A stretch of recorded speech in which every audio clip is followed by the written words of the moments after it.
Where's our big introduction? I don't think we need a big introduction because this is Toon Talk TV, the #1 rated animated show on YouTube right now. Woo! I heard that. Fact, I heard dude. that. Yeah. That's a fact. Yeah.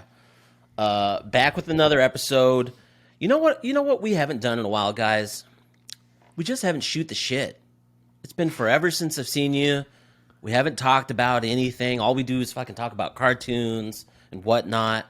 We're friends here. Let's talk about life stuff, dude. Life. We're friends? Oh, Yeah. whoa. Okay, dude. How's the week been? It's Friday. Have we been working for the weekend, or do we just work? Stress. Work. Stress. Yeah, me and Al of just yell at each anger. other all fucking yeah. day, dude. But we did see a comedy show last night, and it was terrible. Old farts doing comedy, nothing relatable, but it was enjoying to see. I think we were the youngest people in that room, and we're not even that young. What do you remember the guys' names who even if I knew it, I don't want to. You don't want Don't people throw them under the bus. Yeah, Don't throw them under the bus. But I don't remember it anyway. have either of you ever done stand-up comedy before? Would you? I want to, but I don't think I ever will. Like, the idea of it sounds really appealing. It sounds good, but I don't think I could do it. I don't Nick? think you could do it either. Would you? Whoa. All right, Nick, give us your 1 minute, dude. Your 1 minute bit. All right.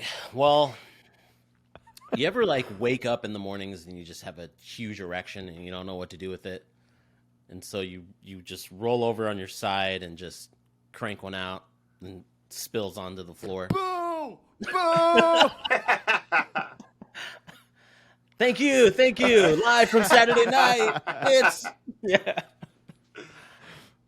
Yeah, I don't think I could do comedy. I don't think I'm that funny. It's hard. It is hard. It's mostly just people talking about their lives, and my life's not that interesting. I work from home.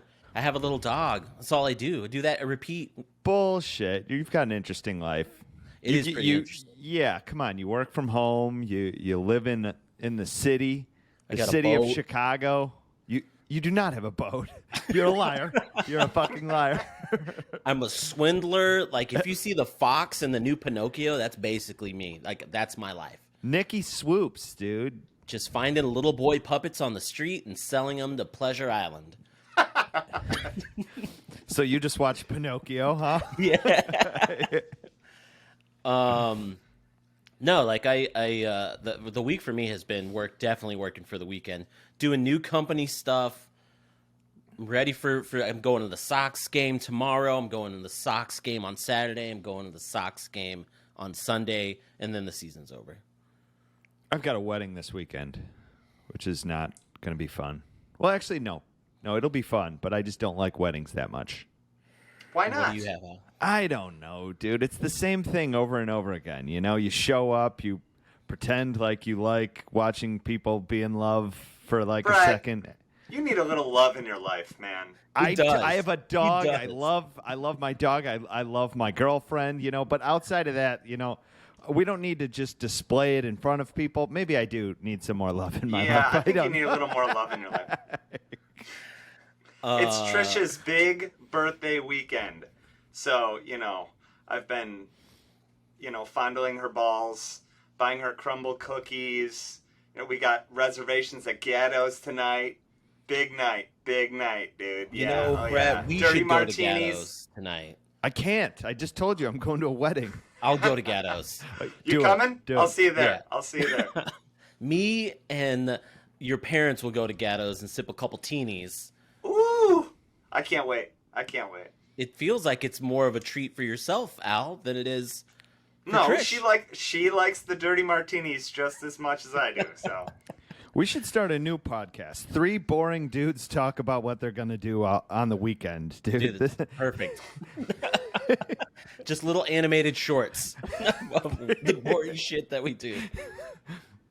So, what have you guys been watching? Dude, I have been ready for this episode to talk about... Look at this. I got a notebook right here. Look at that. Dude. Notes. You know who's been doing great shit in the animation world? Tell me about it. How do we pronounce his name? Genndy Tartakovsky? Genndy Tartakovsky. Yes. That's perfect. Yes. Yeah. Just finished Primal season 2. Hold up. And I just want to say, don't spoil the ending because I'm close to the ending, but I didn't finish season 2. All right. I won't. Hang on. Continue. Wait a minute. Wait.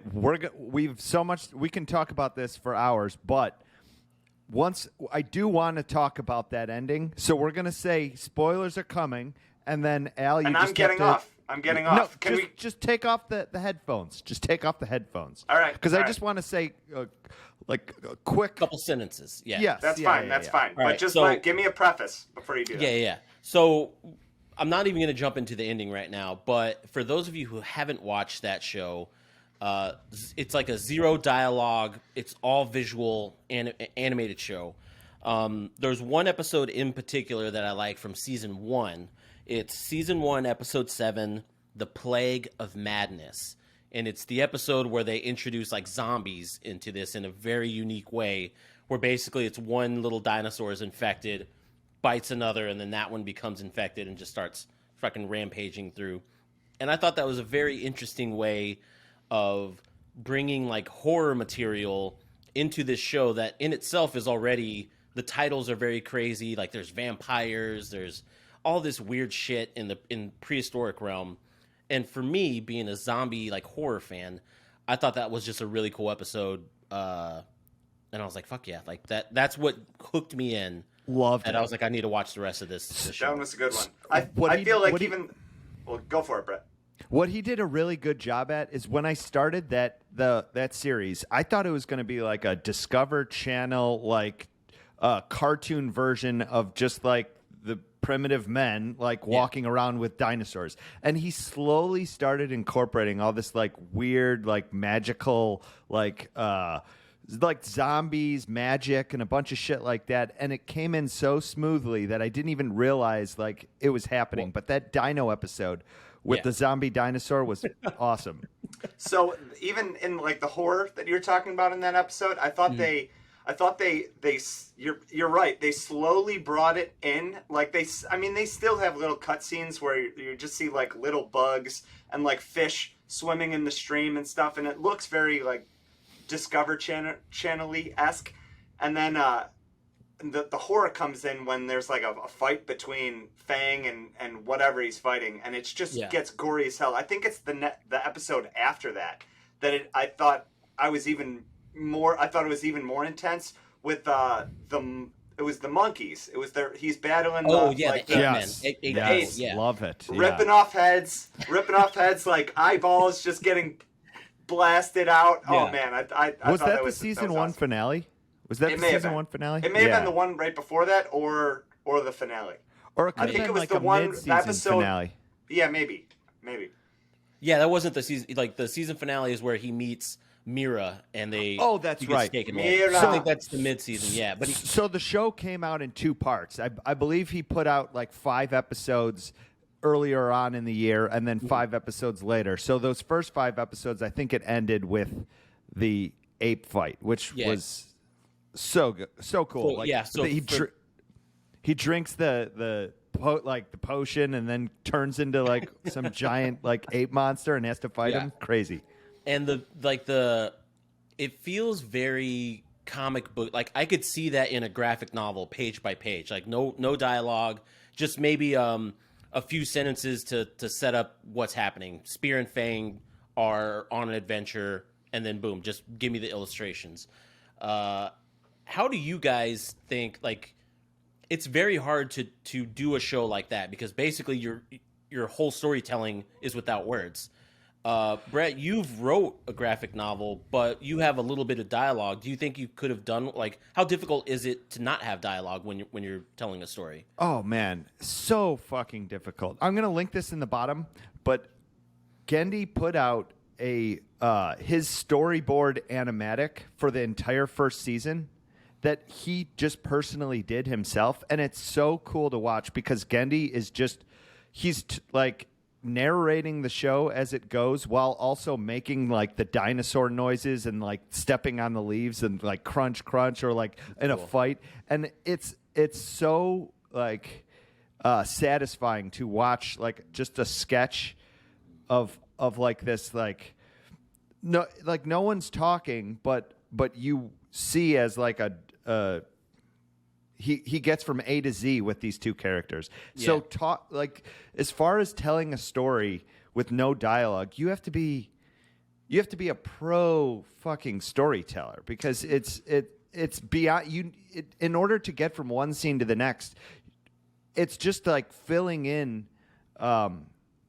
like getting from one point to the next, and you have to do that sometimes with dialogue. Like, how can you get into a character's head without them speaking? You know, I would argue that it was in my sense. I feel like he chose to come up with a great concept and that great story beforehand, and that cut off so much dealing with other people. Like he probably didn't. I'm wondering like the amount of voice actors that he didn't have to deal with was probably a big reason that he decided to do this story. Because I feel, and as someone who just mainly works on audio, I would have loved to work on this project because you're not dealing with like all these different voices.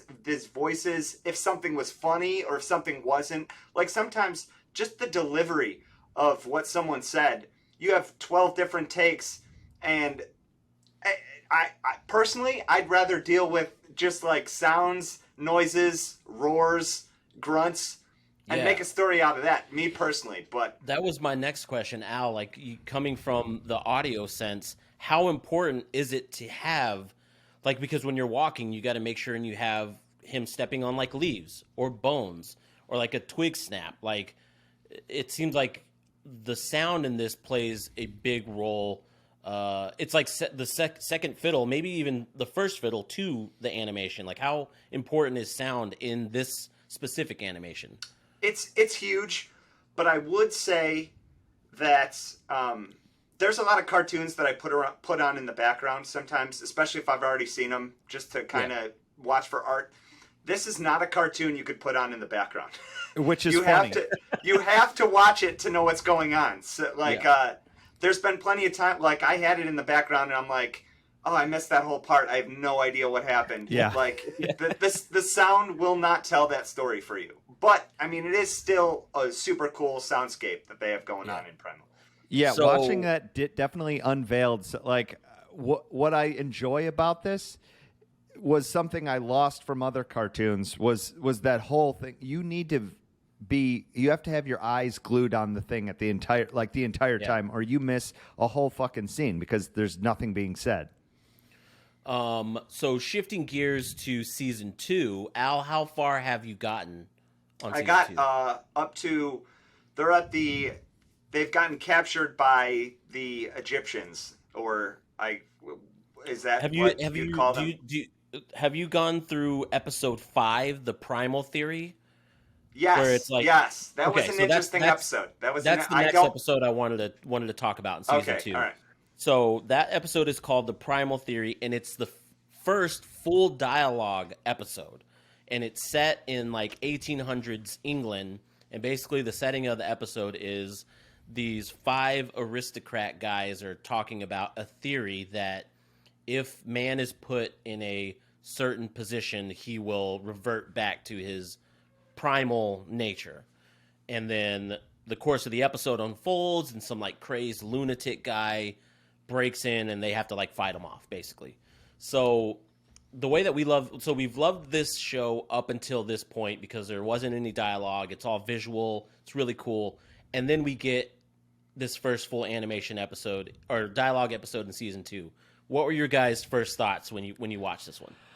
I'm going to be honest. I think this is going to be a hot take because I feel like you guys probably like this. I fucking hated that episode. It took me out of the entire fucking story. Okay. No, I'm not going to lie. I'm there with you. I thought it was cool, but it didn't feel like the same cartoon. I felt like I was watching a totally different thing. I actually checked. I looked. I was like, No, it's the next episode, but It Yeah, it would was have been weird. different. It would have been different for me if they would have tied that back in the ending, or like brought something. Oh, they didn't? Well, that's well, okay. I thought they yeah. would. I mean, maybe I'm sure some fan could be like, well, actually they did, because if you think about it this way, like, but I mean, like, realistically, somehow brought those characters in again, or showed some type of, and they didn't give us any reward from that. So it felt like a fucking filler episode, which is weird to me. I don't know specifically if it was a filler episode. I mean, it could have been. Like, there's probably, anything. But for me, it was just more so showing us the way that I was going into that episode was one of these guys has to be a descendant of Spear. And the whole time I was like, oh, it's this lunatic dude that's in there that's loose in the house. And at the end of it, I was like, no, it's actually the guy who didn't believe in the theory to begin with. He's clearly the descendant of Spear. He uses it. He's got kind of like the same jawline towards the end. That's a cool thought. And I think it was just, I mean, in other shows, whether it be animation or live action, you always get that one episode that's like a pre-backstory to something, whatever. Did you guys ever watch Mythic Quest on Apple TV with Rob McElhenney? No, I did not. No, I haven't either. So there's an episode where he's in this like office building where he owns this gaming company, but there's an episode that they show like the first people to own the office building. So I felt it was that type of storytelling. Like, here, let's flash forward a little bit and show you what people really think of these type of characters. Like, they're still talking about them hundreds and thousands of years later. So, But what bothers me the most about that, though, is they could have taken that episode out, and I would have lost nothing from the entire story. No, I think if you take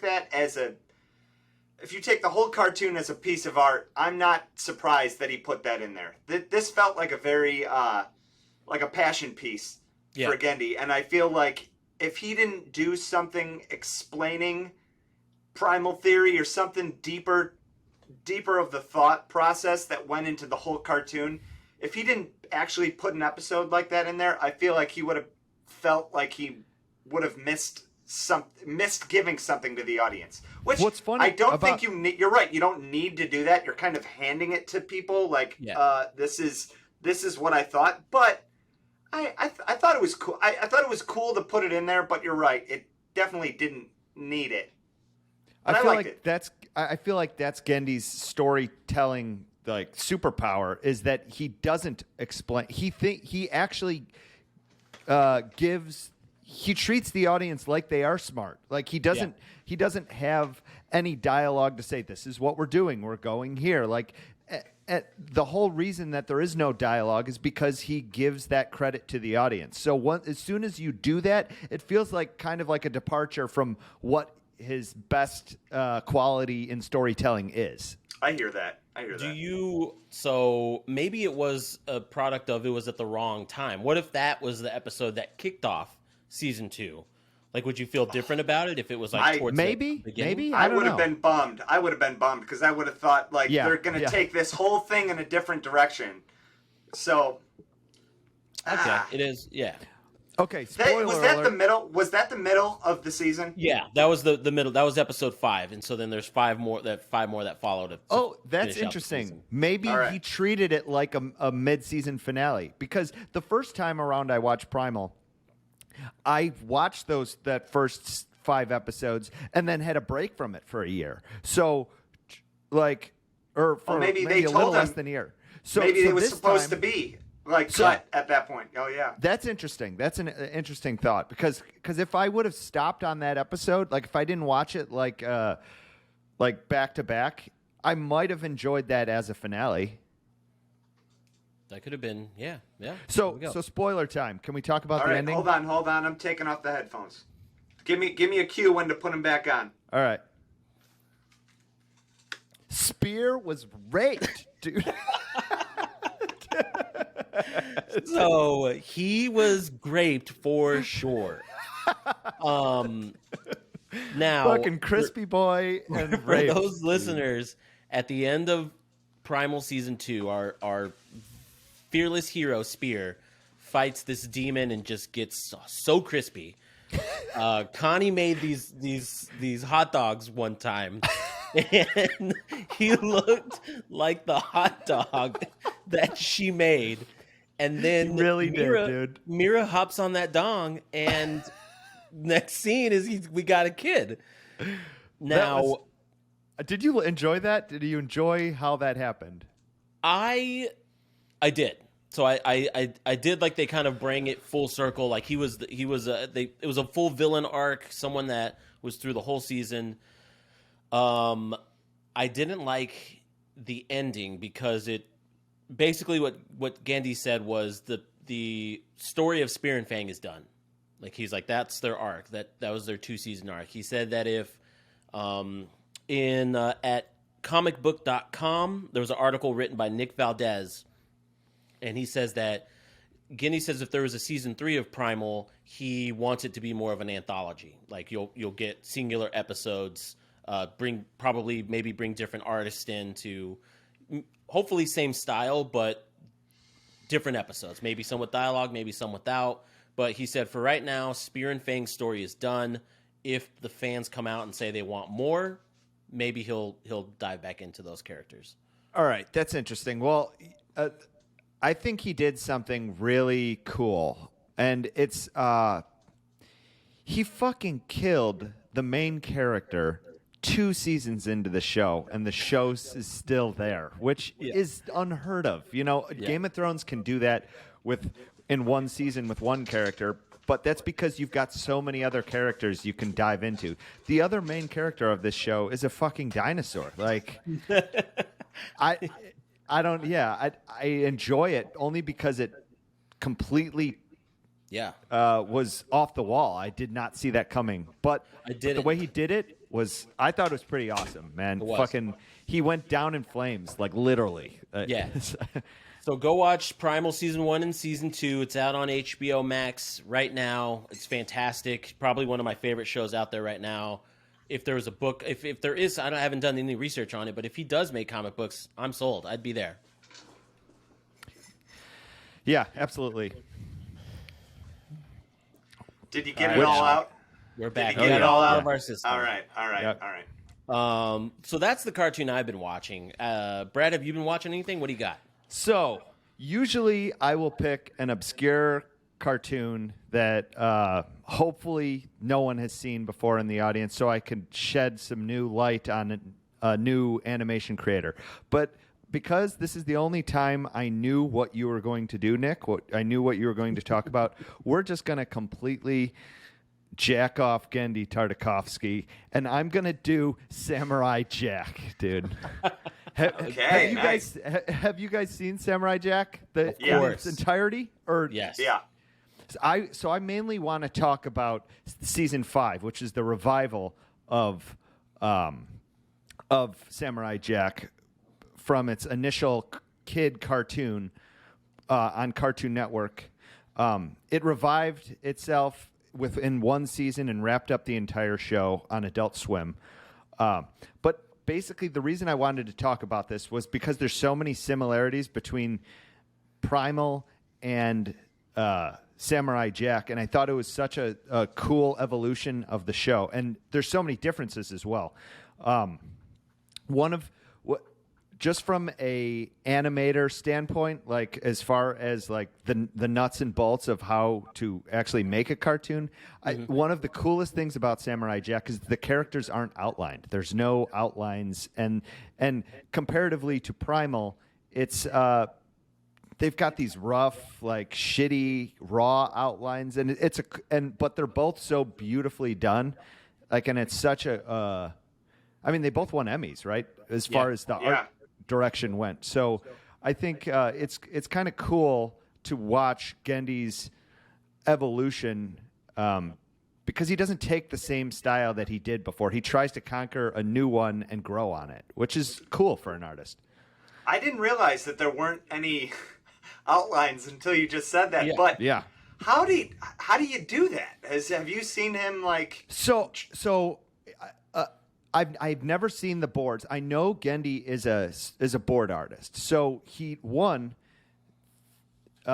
this is a board-driven show, along with Primal. So if people don't know what board-driven shows mean, that means that there's less weight on the script and the writers and more weight fully on the board artists. So when the storyboard is being made, they make all the action. They flesh out the story while they're drawing it. And so instead of a script saying, okay, now Samurai Jack will fight a coup, like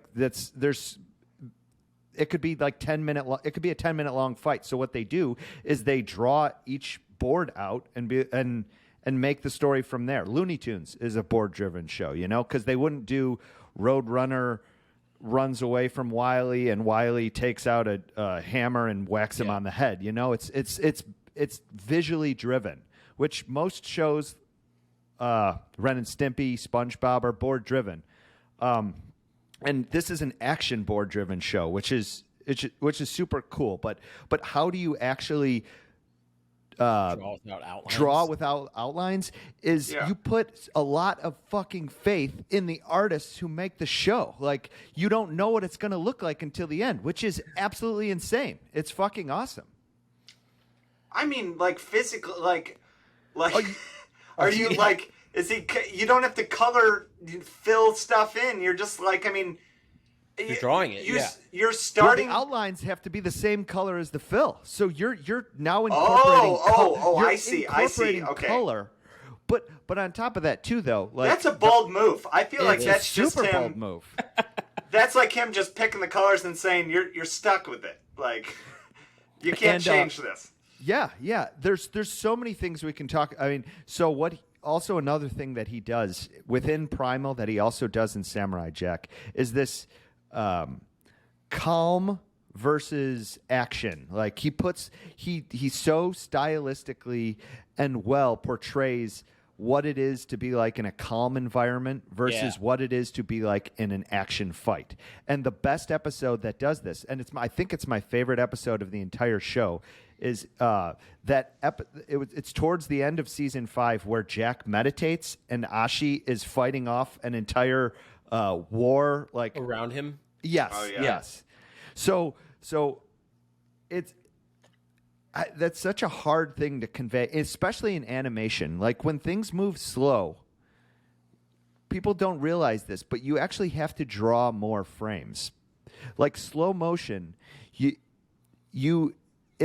you draw 2 frames, it's going to be choppy. You show something once, and then it moves to the next spot, and it moves to the next spot. So what you're doing in calmness is you have to draw a leaf, like 50 frames of a leaf, like floating across a pond or something, or something like that. And this meditation scene is so cool because he gets super trippy with what it's like to meditate versus I don't know, chaos, someone fight going. Chaos. Yeah. I also think that he's very good at simplifying whatever needs to be drawn in the scene as much as possible. Minimalist. Like whenever there's a lot of stuff going on, there you notice the action. It's like always action packed, but then like he sticks to a basic few colors, or he sticks to, like, you don't see everything in the background. You only see what you need to see.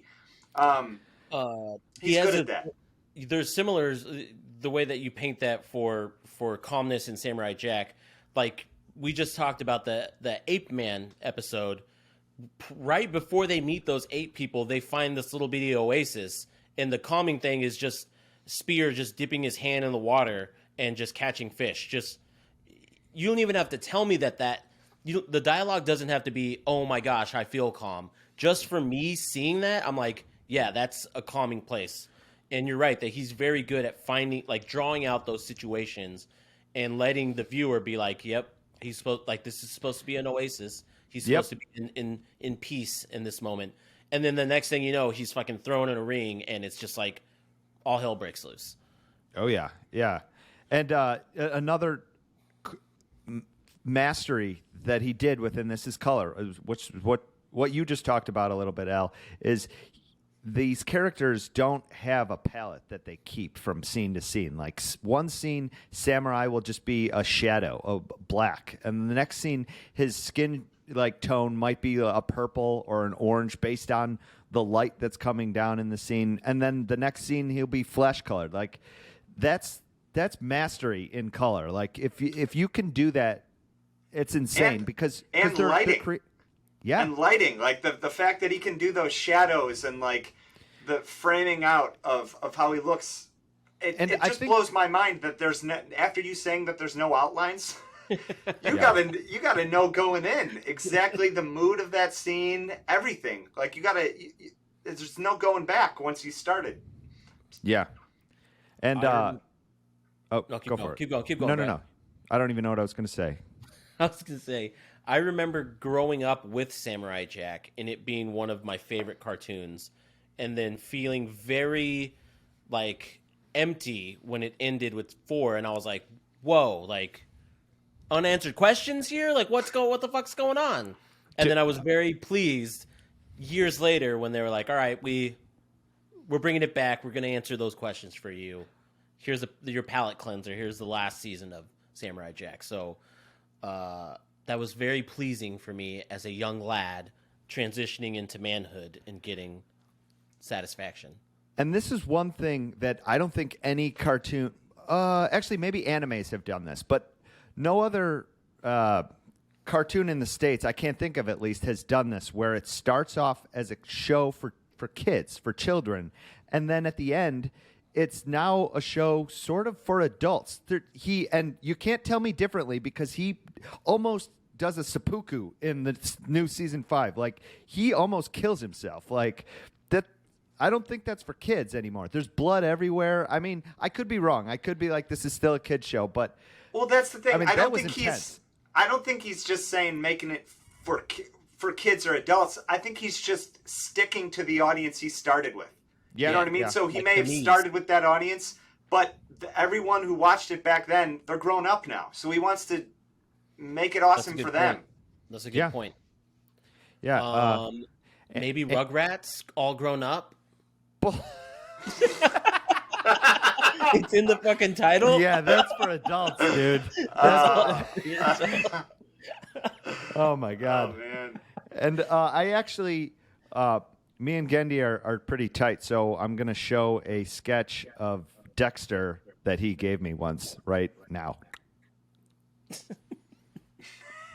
I'm serious, dude. I have a Dexter sketch that Genndy actually made. I'm serious. I have That's that. very cool. Is that not framed or anything? No, it's in my. So I met him. He keeps it under his coffee, dude. No, dude. I met him at a festival, and I was like, we talked, and I talked a little bit about Dexter, and he's like, "Do you want me to draw that in your sketchbook?" I'm like, "Yes, please," and he did. And then you went and masturbated to that sketch. And how long did it take? Was that like a quick 5 second? second? Like 5 seconds. Yeah. That's awesome. Keeps it under his coffee. That sounds about right. That's cool. What other tunes? Al, do you got any tunes or yeah. what do you got? Yeah. So I just finished season 2 of Cuphead on Netflix. Nice. So Cuphead show. Yes. So here's the thing. Cuphead show is not bad. I'm not going to throw any shade on the Cuphead show. But the game is next level. The animation, how difficult it is, and honestly the story behind it, I think is more interesting than the Netflix show. So, and the Netflix show was based on the game for it anyway. So I'm going to talk a little bit more about the game. Okay. Cool. So, have either of you guys played it? Only a little bit at your house. I haven't played it. I've only heard of the show. I still haven't watched the show, but it's on my list. My nephew watches it. I've heard good things about it. I'm ready to hear. Give it to me. Even in the Netflix show, they pull a lot from the game. It's not just like a loosely based on. They're same characters, same storyline. Even they're ending some of these seasons on big plot points that happen in the game, which Cool. I think is pretty cool. Yeah. But it's a side scroller, like run and gun type game. So like one of your classic Sega or Super Nintendo games. And this game was mainly made huge because of the animation for it. It's, as far as gameplay, it's nothing insanely new. It's like Mario. It's like pretty much every boss level in Mario or, you know, any of those old games.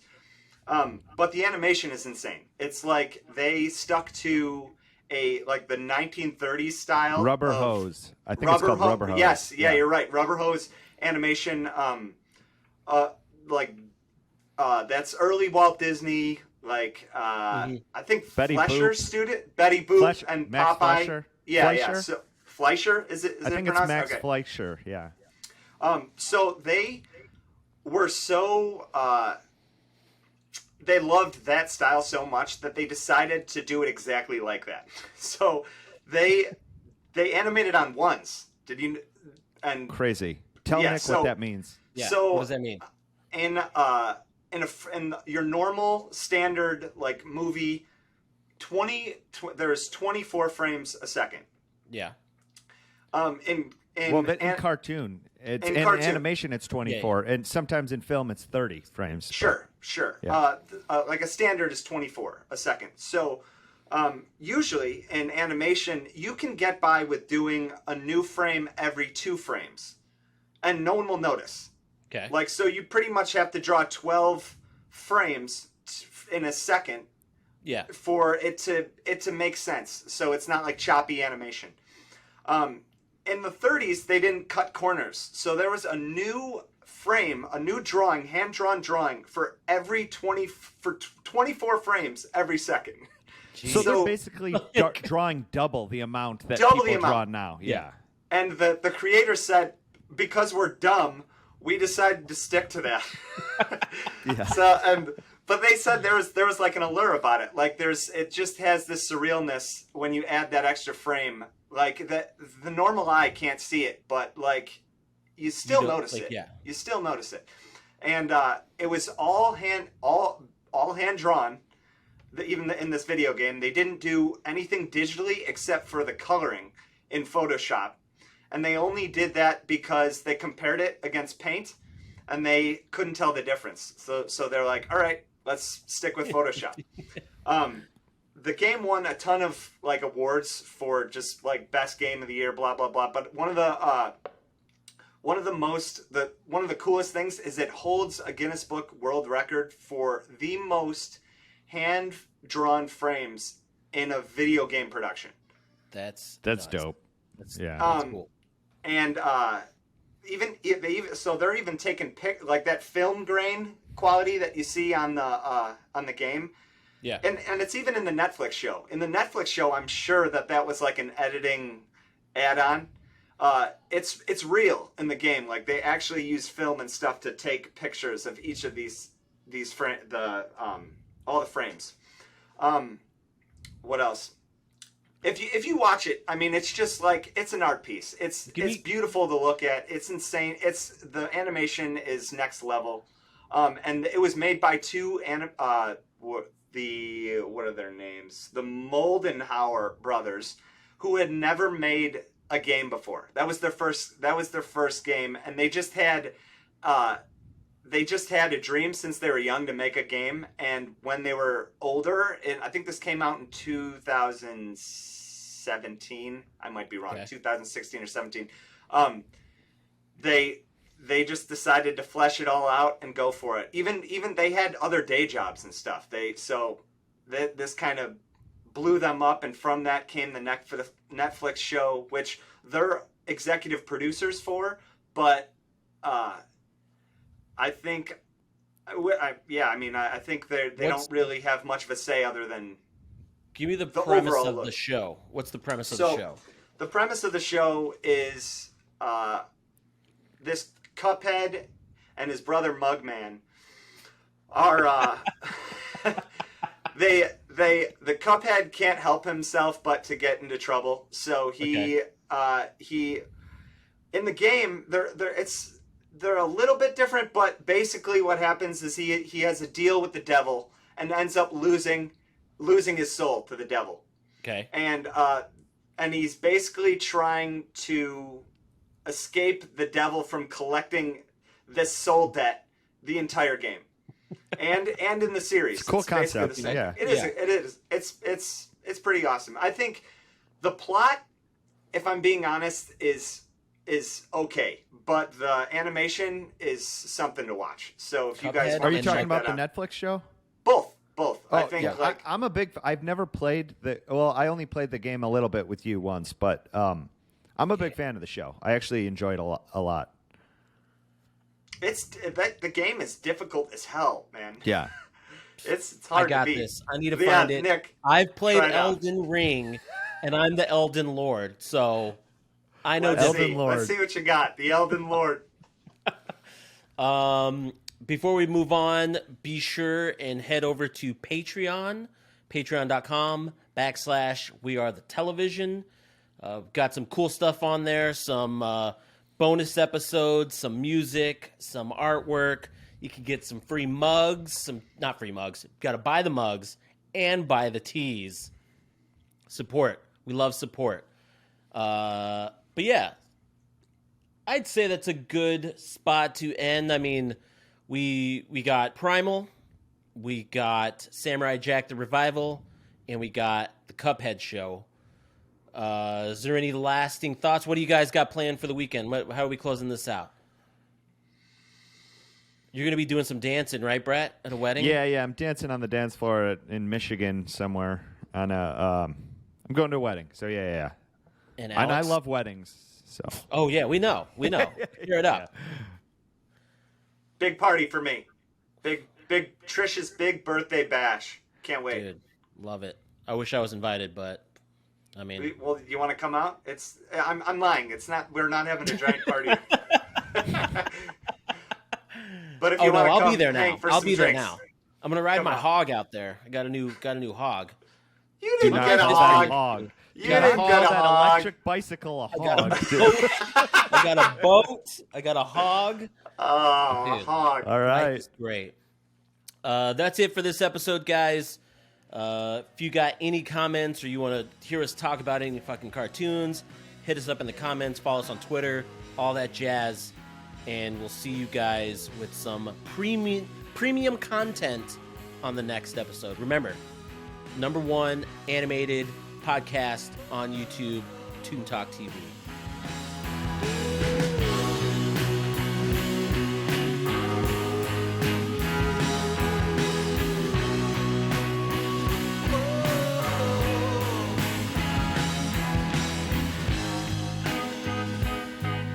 We